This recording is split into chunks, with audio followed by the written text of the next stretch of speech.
Hello students, chapter number 9 પ્રાણીઓમાં પ્રજનન. આજના આ લેક્ચરની અંદર આપણે લાસ્ટ વિડિયોમાં જે ભણ્યા હતા કે ફલન શું કહેવાય અને અંતઃફલન વિશે માહિતી મેળવી હતી.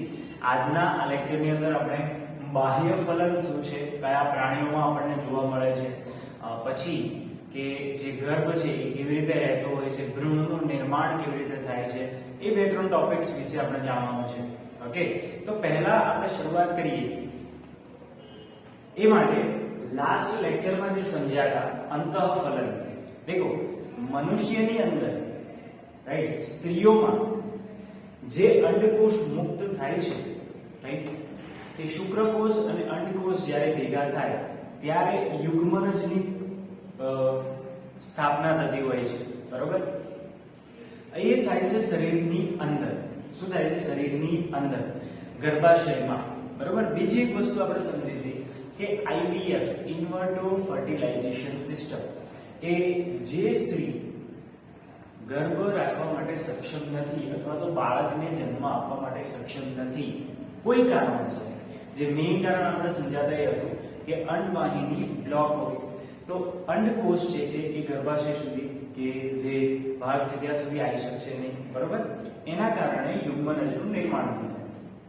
તો એના માટે આપણે શું કહીએ છીએ કે જે એકદમ નવનિર્માણિત આપણે જે અંડકોષ છે, શુક્રકોષ છે, એને આપણે બાહ્ય ફલન કરાવીએ છીએ અને પછી એની સ્થાપના કરીએ છીએ ગર્ભાશયમાં, કે જેથી કરીને એ નવનિર્માણ પામી શકે. એક યુગ્મનજ કે જે નોર્મલ રીતે થાય છે એ જ રીતે આપણે સમજી શકીએ. બરોબર, હવે આપણે વાત કરીએ બાહ્ય ફલન, કે ઘણા એવા પ્રાણીઓ છે જેમ કે દેડકો છે રાઈટ, એમાં બાહ્ય ફલન, માછલી છે એમાં બાહ્ય ફલન આપણને જોવા મળે. કેવી રીતે?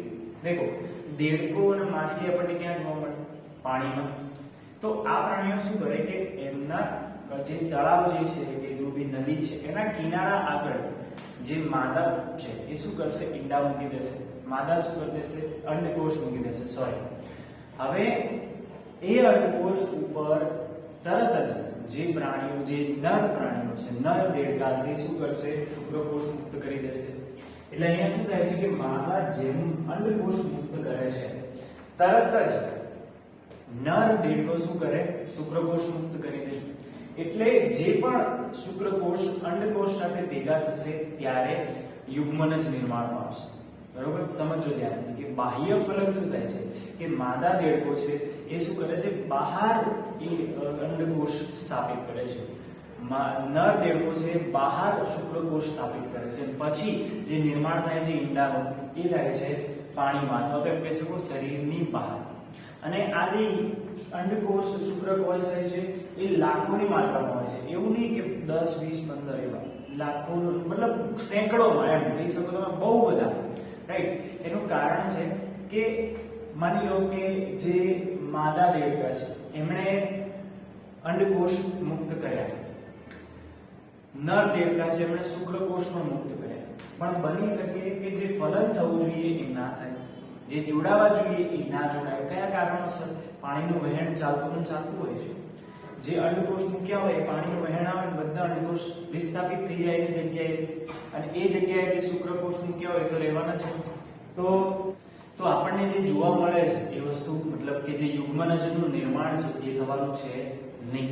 બરોબર, તો બાહ્ય ફલનમાં અથવા તો માછલી જે છે, દેડકા છે, હંમેશા શું કરશે?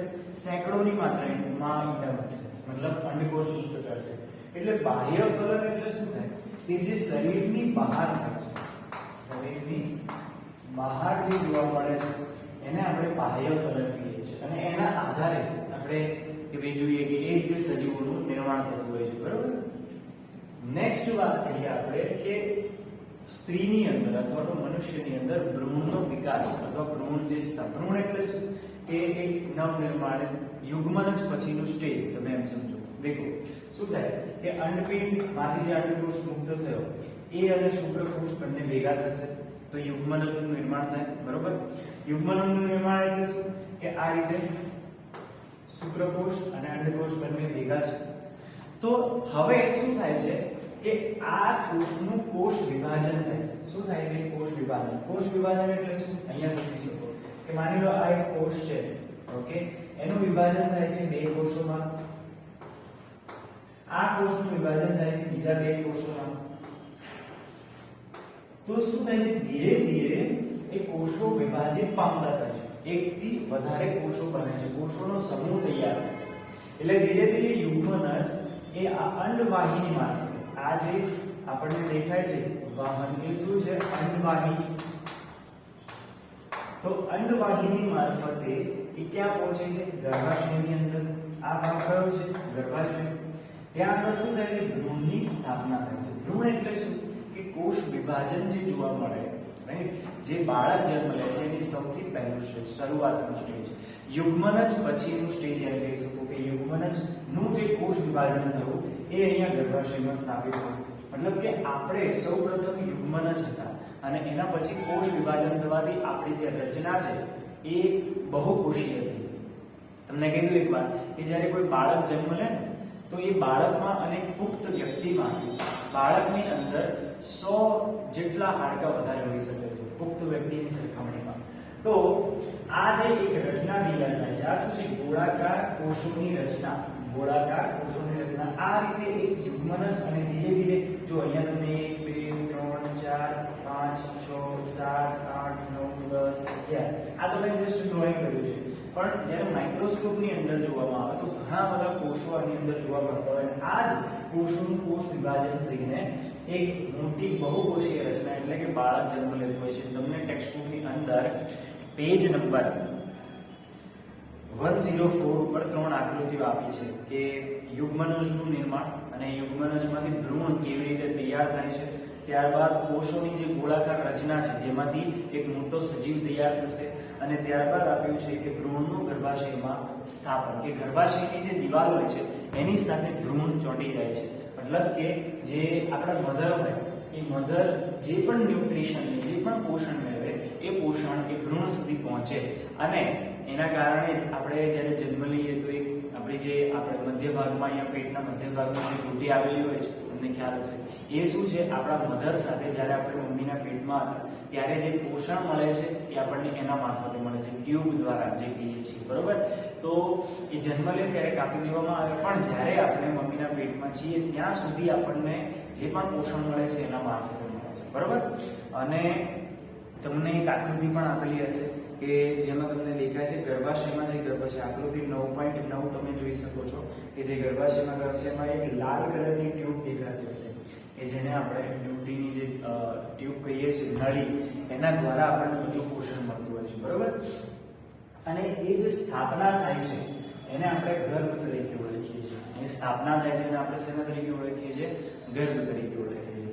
હવે માછલીની વાત આવે કે મરઘીમાં, માછલીમાં જે માછલીની વાત કરી મેં, બાહ્ય ફલન. પછી મરઘીમાં થતું ફલન છે કે મરઘીમાં એ ઈંડા મૂકે છે તો કેવી રીતે એ બચ્ચા કે કોઈ બી એનો જે સજીવ છે એ જન્મ લેતો હોય છે. જેમ કે સૌથી પહેલા શું થાય કે યુગ્મનજનું નિર્માણ જે છે એ એના પેટની અંદર કે એના શરીરની અંદર થઈ ગયું, પછી સતત એનું કોષ વિભાજન જોવા મળે છે. યુગ્મનજનું શું જોવા મળે છે, સતત કોષ વિભાજન જોવા મળે છે. કોષ વિભાજન થશે, એક નવું તૈયાર થશે, ત્યારબાદ અંડવાહિની તરફ એ જે યુગ્મનજ છે ખસશે, અને ત્યાં એની ફરતે એક સુરક્ષિત પડ તૈયાર થશે. જે સફેદ રંગનું પડ આપણને જોવા મળે છે ને ઈંડાની ઉપર, એ શું હોય છે, એ સફેદ રંગનું એક સુરક્ષિત પડ હોય છે જે તૈયાર થાય છે. અને સુરક્ષિત પડ એ એને શું કરે છે, એક પ્રકારે રક્ષણ આપે છે, પોષણ આપે છે.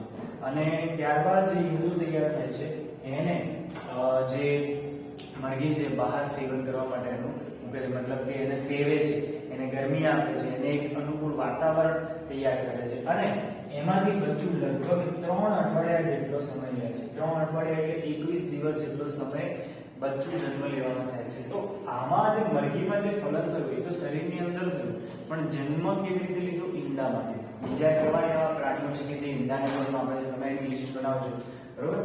તો યુગ્મનજનું સતત વિભાજન થાય છે, અંડવાહિની તરફ એ યુગ્મનજ ખસે છે, અથવા તો તમે એમ કહી શકો અંડવાહિની મારફતે જે સ્થાપિત થાય છે, તેની ફરતે એક સુરક્ષિત પડ તૈયાર થાય છે સફેદ રંગનું. આ રીતે ઈંડું એની ઉપર એક સુરક્ષિત પડ તૈયાર થાય, સફેદ રંગનું જે આપણને જોવા મળે છે ઈંડું, ઓકે. અને એ ઈંડું પછી બહાર મૂકવામાં આવે છે, એને બચ્ચું જે જન્મ લે એના માટે 3 અઠવાડિયા જેટલો સમય એને લાગતો હોય છે.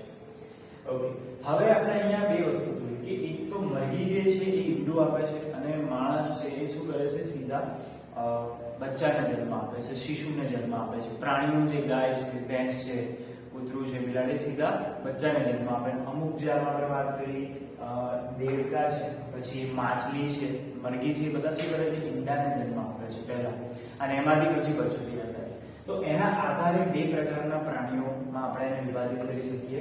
એક છે અપત્ય પ્રસવી અને એક છે અંડ પ્રસવી પ્રાણીઓ. કે જે સીધા બચ્ચાને જન્મ આપે એને આપણે અપત્ય પ્રસવી પ્રાણીઓ તરીકે ઓળખીએ. શું કહેવાય કે જે સીધા બચ્ચાને જન્મ આપે એને આપણે અપત્ય પ્રસવી પ્રાણીઓ તરીકે ઓળખીએ. અને જે પહેલા ઈંડાને જન્મ આપે અને ઈંડામાંથી પછી બચ્ચા જન્મ લે એને આપણે અંડ પ્રસવી પ્રાણીઓ તરીકે ઓળખીએ છીએ. આના એક્ઝામ્પલ્સ તમારે મને કહેવાના છે, બરોબર?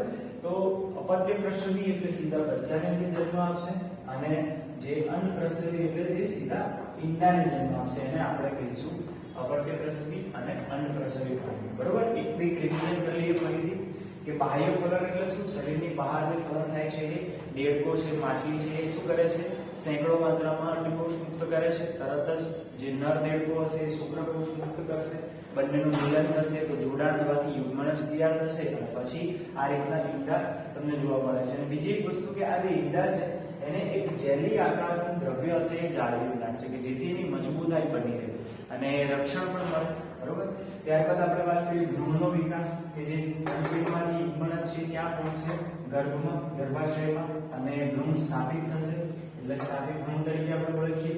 અહીંયા શું થાય છે? યુગ્મનજનું ગર્ભ સુધી પહોંચતી વખતે કોષ વિભાજન, કોષોમાં શું થાય છે? વિભાજન. એક કોષનું 2, 2 ના 4, 8 એ અને પછી ભ્રૂણ સ્થાપના થાય છે. બરોબર? આ કોષોની ગોળાકાર રચના આપણને જોવા મળે છે.